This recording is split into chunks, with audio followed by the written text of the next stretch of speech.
Hello everybody and welcome back to another not applicable Formula 1 video. I hope that you're well. We've seen 5 or even maybe 4 of the 2022 cars revealed over the last couple of weeks. And basically, I missed quite a few of the car launches. I didn't manage to see them live. So what I thought I'd do today is grab loads and loads of pictures from all of those car launches, have a little look through the cars, give my initial thoughts, and then also I've done a little bit of a deep dive on some of the front wings of these new cars and also some of the side pod designs of these new cars as well. So I thought we'd talk through those sort of two aspects of the car that we can actually see, because a lot of a Formula 1 car is under the hood, and unfortunately we don't really get too much insight into that, and then give my final sort of overall opinions on the cars themselves. So we'll go in chronological order as they were released. The Haas was first to come out, and it's just a digital render, to be fair, and it does show a few new features. Whether they will be the actual features, I'm not 100% sure.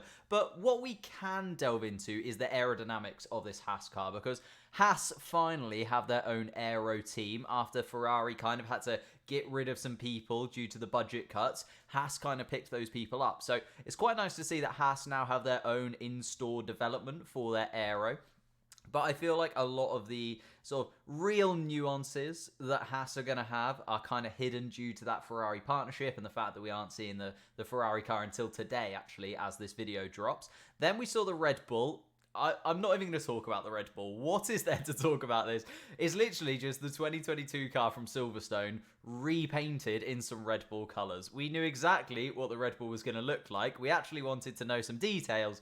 We've got no details from this whatsoever. So this is as much of the Red Bull as you're going to see in this video. Then we've got the Aston Martin, the first like an actual real car, which was quite nice. And we got to see it on track as well at Silverstone. So really interesting to see quite a few very, very niche design choices. From the 6 cars, the Aston Martin is maybe the most particular. The Aston Martin maybe shows the final product the most of all of these cars, but still, there might be changes. I know that they've taken various bits and pieces from the Mercedes team and decided not to take other pieces, but obviously they have that Mercedes partnership. So did McLaren, actually, and I'm sort of interested to see where the McLaren goes, because a very striking new design from the McLaren. Very different from the Aston Martin before it, but a little bit more aerodynamically like the Haas that we've seen. And we're starting to see these sort of design choices that teams are going to make. Obviously, both Mercedes powered in terms of the Aston Martin and the McLaren, and interesting to see that they've gone in 2 different directions,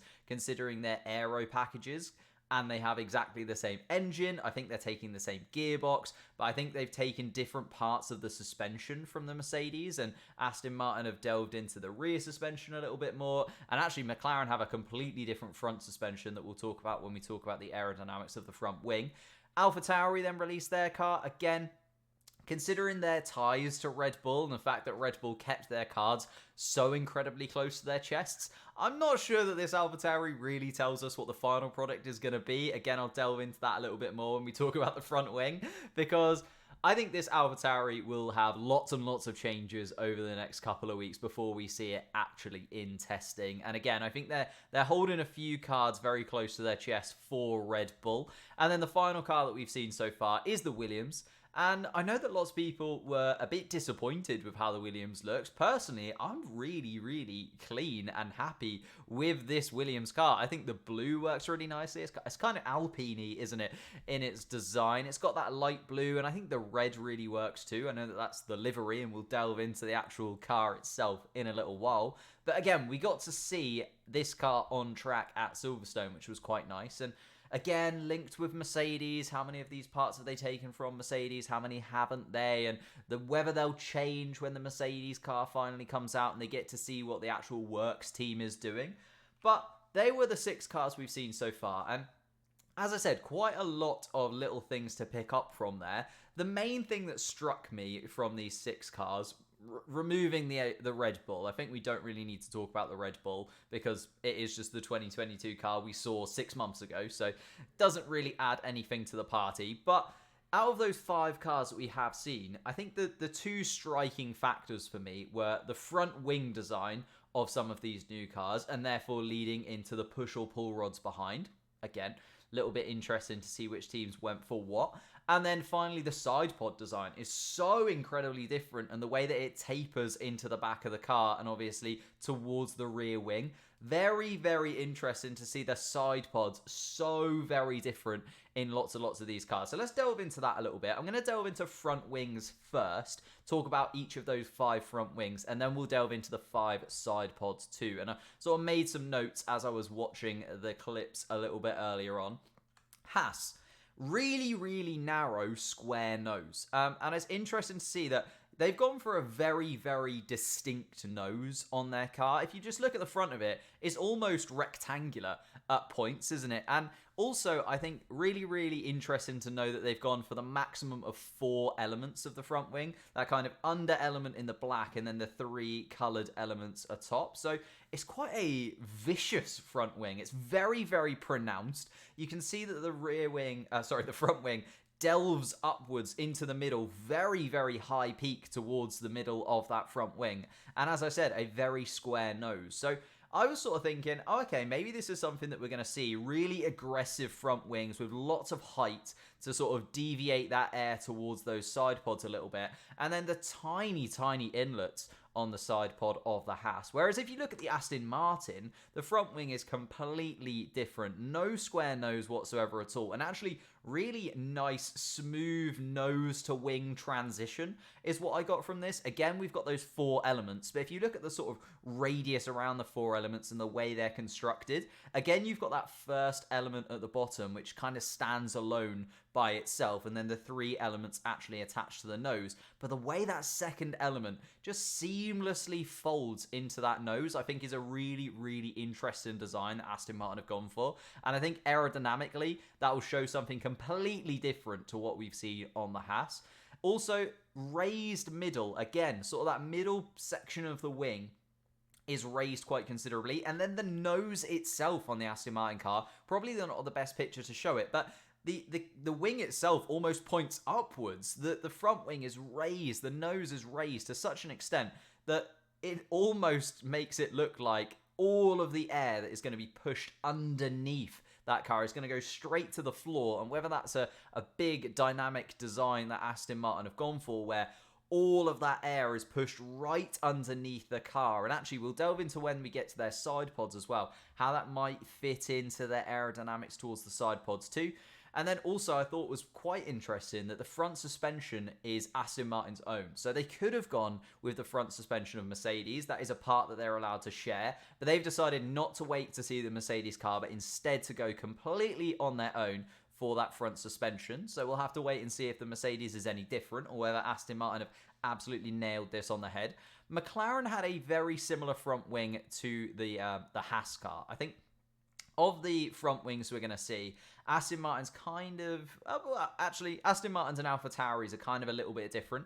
Whereas McLaren, similar front wing, like slightly more boxy. The wing seems a lot less aggressive, though, than the Haas car. Like, the intrusions, the actual curvature of the wing is a lot less than it was on that Haas car. And maybe that's due to their pull rod system. So McLaren are the only team that's gone for a pull rod system rather than push rod system on that front suspension. Again, that is something that they could have got off the Mercedes team. Whether we'll see that on the Mercedes could be a thing that is going to happen over the next couple of days. But again, we're looking at that sort of front side. The nose sits a lot lower than the Aston Martin. So maybe with a pull rod system, you've got to have that nose a little bit lower than the Aston Martin. Less flow underneath the car and more of it pushing back over the car again. Similar to what we saw in the Haas.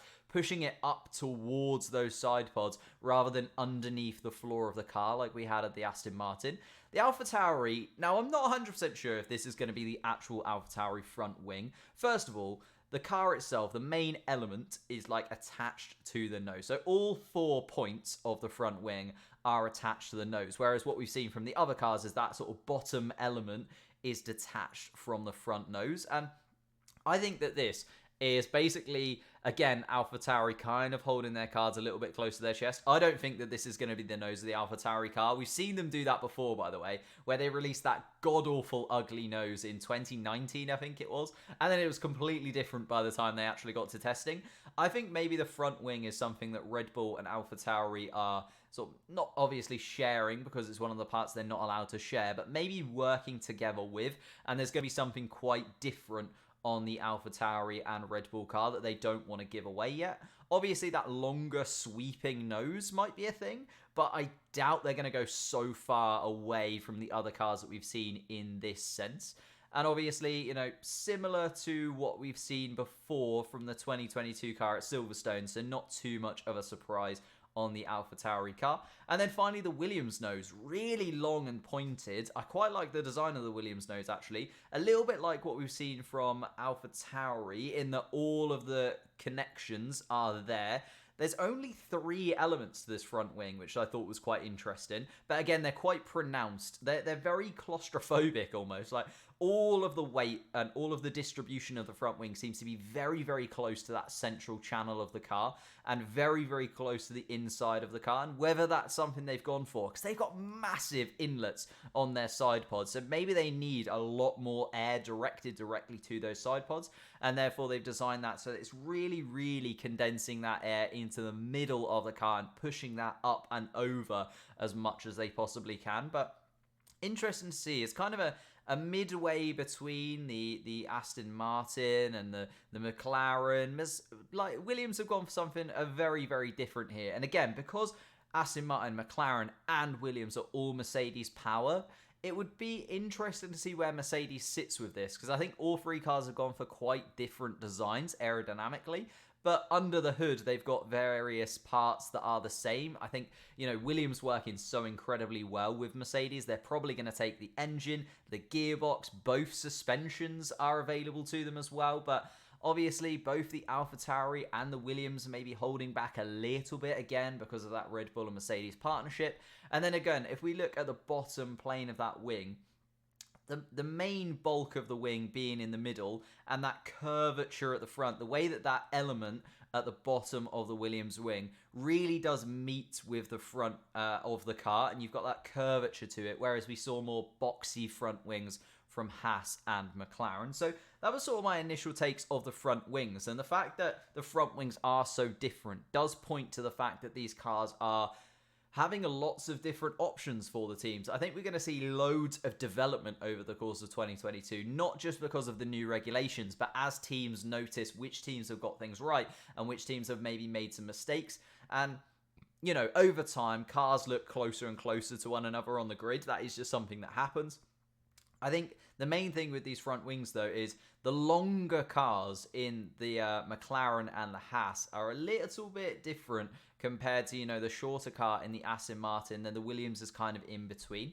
Also, I wanted to talk about the side pods a little bit, because that was the second thing that kind of grabbed me, especially because lots of these renders are from the top, especially this first Haas one. You can see that the multi-element barge boards are gone, obviously. That was something that we knew was going to happen over the course of 2022, but I didn't expect the side pod to taper so incredibly quickly. If you just look at it, it's very pear-shaped almost. Like, it comes in as quickly as it possibly can, obviously just allowing space for the driver and the engine in there.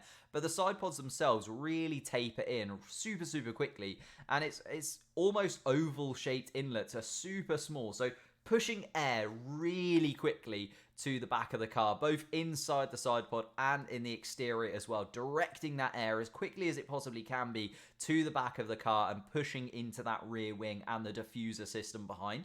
Then we had the Aston Martin, and it was like a completely different thing. Oh, sorry, that's the picture of the diffuser. I wanted to show that the air sort of coming in and pushing into that diffuser super quickly, and the really, really narrow outlet on the back of the car as well. The Aston Martin, though, much, much smoother, and you can see a completely different take from the Aston Martin. A lot wider, a lot chunkier. It's going to look really, really fat from the top in comparison to the Haas car. But again, we're looking at those long sweeping sides, still pinching at the back. And then I thought it was very interesting as well that the side pod itself kind of disconnects from the bottom of the car. We've got that separation between the bottom of the car and the side pod, and obviously because of the new ground effect and that underneath the side pod, that undercut under the side pod is going to be directing so much air underneath that side of the barge board. And then that's what I think they're going for with the front of the car. When I said their front wing, is incredibly high, it's pushing so much air underneath the car. Be interesting to see if that air that's then pushed underneath the car then goes into these outlets, into these cuts that they've got underneath the side pods to really force that air really quickly underneath those side pods, pushing it out incredibly quickly. And then again, we've got a super narrow design at the top of the car for the Aston Martin. We just look at how quickly it tapers in. It's even narrower than the Haas car at the back there, where the exhaust manifold is going to be. But at the same time, a really chunky sort of side pod that has those undercuts, like a completely different design for me. And it'll be interesting to see, they've taken that Mercedes gearbox, and I think they've taken the Mercedes rear suspension, but not the front suspension. So clearly Mercedes are going to have something similar-ish to this, you'd imagine, in the way that the car is going to be bulked out and maybe have those undercuts underneath to maybe fit in that gearbox in comparison to obviously Haas, who have got the Ferrari components in their car. Then the McLaren came along, much more like the Haas than the Aston Martin, this one. Like lots of obviously taper towards that sort of back end of the car again. Minimal undercut as well. So the Aston Martin had a really clear undercut, whereas the Haas and the McLaren have barely any undercut at all. The car is a lot longer though, and a lot wider in the engine cover area. So maybe that wider air intake will allow that air to be pushed through a little bit slower almost, because they've got some really, really chunky sort of square intakes on the car that we'll see a little bit better actually on the Alpha Tauri render. But again, this is the first time that McLaren have been able to really build around a Mercedes engine. So again, this kind of points towards maybe something that Mercedes might try and do, where they've got that wider stance to begin with. And as you can see, the Aston Martin kind of oval shaped and then pinches in right at the end, really pinches in right at the end. Then you've got the Haas, which kind of pear shaped and pinches in a little bit towards the end. And then you've got the McLaren that is similar to the Haas in that it sort of loops in very quickly, it pinches very quickly, but kind of has a more tapered end to it, and therefore a wider exit at the back of the car towards that rear wing. But as I said, much longer than McLaren as well. So the airflow there will be completely different. But it's interesting to know that Aston Martin are the only team so far that have gone for those undercuts, until we saw the Alpha Tauri car. A very boxy intake. Oh, I was just showing there the difference between, if you see that blue line on the McLaren, the fact that it tapers in that lots quicker. Whereas if you look at the Aston Martin, a lot rounder, a lot bulkier on the sides of the car there. And very interesting to see also those outlets all the way down the Aston Martin car, which I haven't touched on yet. The fact that they're going to be letting air out as it flows through that side pod, whereas obviously a more contained side pod on the McLaren car too. Both using Mercedes engines, and that's why I thought that was so interesting. The Alpha Tauri, though, has that undercut, has that really boxy, square intake, like we've seen on the McLaren car as well, but has the undercut like the Aston Martin. That obviously barge board splitter there too, like we've seen on all the cars before, but that barge board then coming in and pushing the air underneath the side pod a little bit, rushing the air along to the back of the car. And again, I'm not so sure about this Alpha Tauri. I think it's going to change quite a lot over the next couple of weeks, but again, we've seen that sort of taper in, the barge board splitter, the undercut there, similar to the Aston Martin, but has a kind of overall shape from the top of view, similar to the McLaren. So it kind of sits in between the two, and I think the rear end will be very similar to the Red Bull. So again, I don't know how much we can really take away from this, because they're taking the Red Bull engine, or the Honda Red Bull engine, and the gearbox and the rear suspension as well from Red Bull. So I think a lot of this Alpha Tauri car is going to change over the next few.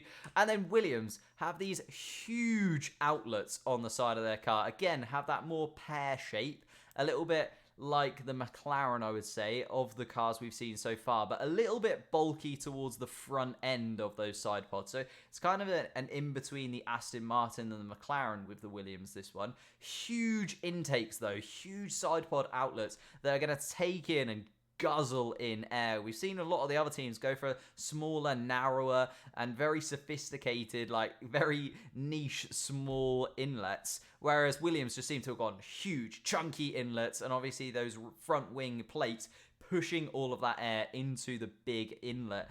And a shape similar to the McLaren, sweeps in and sort of down quickly, doesn't have those undercuts like the Aston Martin does on the side pods, but I thought it was quite interesting to see that Williams are kind of sitting in that in-between, where McLaren, Aston Martin, and Williams are all Mercedes-powered cars, and McLaren have kind of gone one direction, Aston Martin have kind of gone a very different direction, and Williams kind of sit in between the two at this moment in time, for me anyway. But that's just my sort of initial takes on the car launches. As I said, I didn't get to watch many of them live. I'm sorry that I didn't get to do those live streams with you guys. I'm sure you've enjoyed other content creators doing them with you, but that's just sort of my first takes and first point of views on each of those cars. I'd love to know your guys' thoughts of each of the front wings and side pods and the aerodynamic choices that some of those cars have made, especially because we've seen three teams that are very Mercedes-based actually show off their car, as opposed to the Alpha Tauri, Red Bull, Haas's. I think maybe are holding a little bit back. Obviously, Haas with their connection with Ferrari, and then Alpha Tauri and Red Bull keeping their cards very close to their chests. In terms of like the overall design though, I like Haas. It's difficult to say where Haas are going to be. It's the first time that they've done their own aero, as I said at the top of the show, but it's difficult to see how they're going to take massive steps forward, especially after last year. And I think just with the driver lineup they've got, you know, taking two rookies on in 2021 and not having some, you know, really advanced heads in the team that can give you a lot of feedback on what that Formula One car should be like, maybe will be a little bit of a hindrance to them. But at the same time, you could say that, you know, they're fresh. They're not going to be, you know, tied down to what the cars used to be or what they used to like about the cars. They're going to be fresh into Formula One. They've got a season under their belts to get an idea of the paddock and what's going on and the rigmarole of Formula One. And now they can really get into the details of understanding those cars.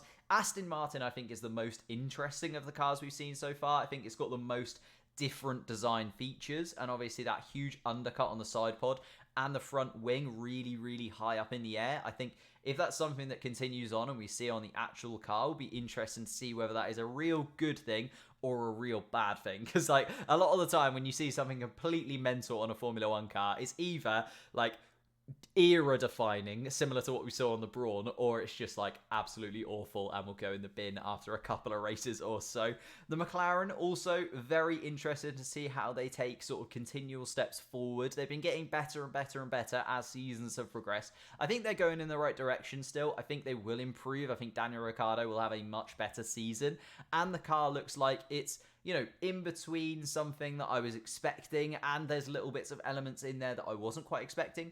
Again, when they were talking about the car themselves, they said the pull rod system, they're the only car that's gone for it so far. Whether that's a good thing or a bad thing, we'll have to wait and see. Again, you know, these design features that cars go for and teams go for, they kind of, you know, get found out over the course of testing and maybe change a little bit towards the start of the season, especially as we see teams, more and more teams coming out with their new cars.